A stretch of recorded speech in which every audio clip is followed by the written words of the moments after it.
你是不是有这些烦恼呢？睡太迟来不及洗头，头发太长懒得洗头，来月经头疼不能洗头。如果你不想用化学的干洗发露，我有一个好东西介绍给你，那就是 Baby Powder 婴儿爽身粉，小宝宝都可以使用的爽身粉，温和且不会刺激皮肤，效果非常好。首先撒一点点在手心，均匀地涂抹在头发上，尤其是比较油腻的部分，用手指往头皮上进行按摩。爽身粉的功效是吸收头皮上的油脂，且不会造成头皮的毛孔阻塞。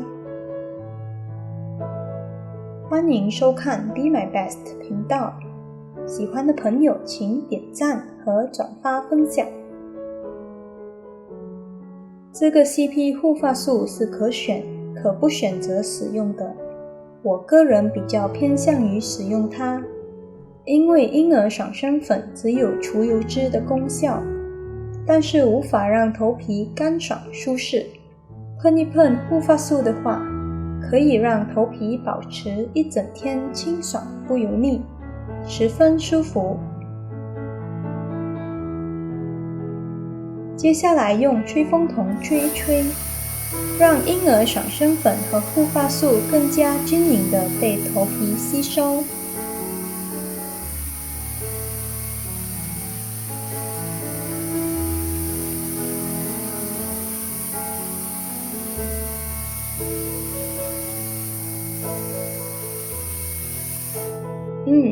头发美美了，化好妆可以出门了。呵呵，差别是不是很大呢？瞬间告别油腻的头发，华丽转身。Baby Powder 还可以放进包包随身携带，有备无患。谢谢大家收看，喜欢我的视频的话，欢迎订阅和打开小铃铛。我们下期再见。